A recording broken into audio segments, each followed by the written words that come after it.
Last video we spoke about the budgets, and I really deep dove into the budgets of what we're living on for a $96,000 per year, 2 people, 1 dog, no kids situation from a financial point of view, so that I had some sort of idea as to what path I'd be walking for regaining sovereignty, financial and creative, but particularly financial. This video is a part B to that video, where I'm going to go down the rabbit hole of looking at the plan. And there is a 90-day plan and a year-long plan, and like a 10-year plan and an ongoing plan. But most of this is not just short-term, it's actually long-term. So I'm really considering, in 10 years' time, where do I want to be? I'm no longer 25. So for all those 25-year-old girlies and bros who think they know everything about finance and that everyone should just start early, it's the biggest load of fucking crap ever. So welcome to the realistic side, where we don't have 40 years to do this. We've only got a few, maybe a decade, if you're lucky, to kind of kick things in. Otherwise, there is no retirement. So let's have a look at the plan, shall we? The first big part for me is making sure we have an emergency fund. And this is a primary consideration because we have a dog that may need to go to the vet. We may have medical bills, dentist bills, all that sort of stuff that isn't covered by Medicare. It's got to be considered long term. So our goal is to try and get, or inevitably try and get, from my income, his income, when he finally gets a job, etc., is to try and get ourselves into $3,000, $4,000, $5,000 emergency fund that sits there in the event that the car breaks down or the dog needs to go to the vet, because she's a large dog. She costs not just hundreds, thousands of dollars just to, go and get her injections and all that sort of stuff. In saying that, we have an incredible, and I must say an incredible vet here, that they charge probably about half as much as what we've ever been charged when we were living down in Canberra, or that we were living in Sydney, or that we're living in New Zealand. So much more cost effective and incredibly reputable. Highly recommend. I will put the details of that vet below if you happen to be in Townsville. If you're doing a lap around Australia, know that this particular vet's amazing. So at the end of the day, $3,000 is not enough. 4 is probably great. 5 would be ideal, just to have in savings, ready to go in the event that something happens. How we're actually going to do this, I'm not entirely sure, because pretty much I'm in the negative by the time it gets to a lot of my income. So there isn't a great deal of leftover cash. Now, there is a couple of things that have happened, and I'm going to go into that in future videos, which has actually changed our financial position a little. But watch out for future videos. If you haven't subscribed already, go and do that. The second thing I'm going to do, and I'll speak to this in another video, but I'm actually closing my business.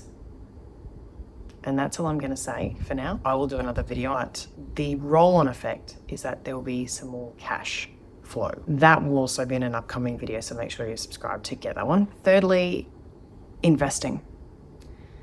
When they talk about long-term wealth in all the wealth spaces, and I've been following quite a few people in this space, but particularly people like Jessica Soul, who is an Australian, firstly, and a woman of close to my age, and she speaks at it from a very realistic consideration. She also has kids. I don't, but she also has kids and does speak it from that point of view.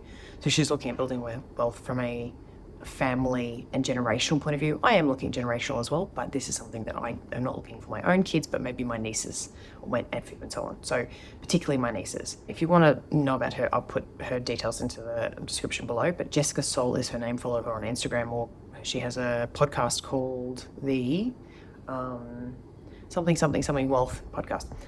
And again, I'll put those details in. This is really about investing in increments. So incrementally investing, not putting large sums. I already do that technically with my super.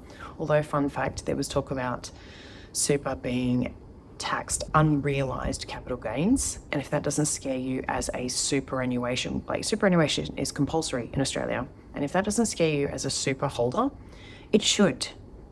Because if your portfolio is over 3 million, although if your portfolio is over 3 million, you're probably not here watching this. If your portfolio is over $3 million, you are liable, possibly, they haven't put this through yet, but it has been broached with government. If that doesn't scare you, you really should be looking into what that would mean from a savings and retirement point of view, because that's a joke.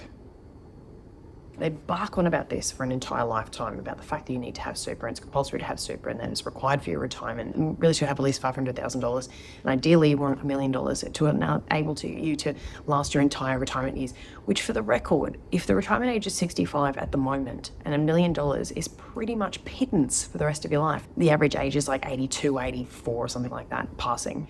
I don't know about you, but I'm planning to live until at least 103. I have big plans to stay all this until I'm at least 103, breaking chaos on this planet. Anyway, the goal for this is to use $100 a month, $200 a month, whatever, to put into funds, specifically ETFs. So dividend paying ETFs, which I can then reinvest and reinvest and reinvest. The other thing I'll be looking into is crypto, and specifically Bitcoin, which I'm kind of going down the rabbit hole of that now. I will do videos on this, and everything that I come up with, I will bring it on as a video and, speak about it, because there is so much in the deep dark world of finance that women aren't taught. So, welcome. I am not just trying to build income from a passivity point of view, but I'm wishing to really make my money grow while I sleep. And, there's a lot of business owners that talk about passive income as a thing. You don't do anything and it just turns up in your bank account. They actually don't realize how much work goes into a lot of this passivity, and that it's actually not completely passive. Passive means it is actually creating money and creating wealth without you doing anything at all, ever.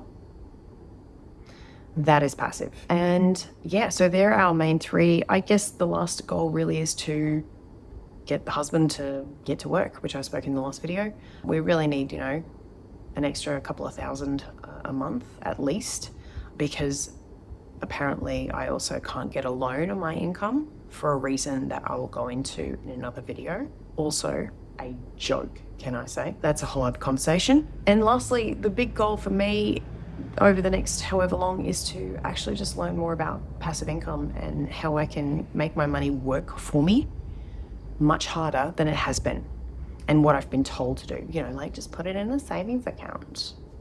No, that's done fuck all. That fluctuates with interest rates, and it doesn't actually match or keep up with inflation. Majority of savings accounts don't keep up with inflation, so even term deposits don't keep up with inflation, so why bother?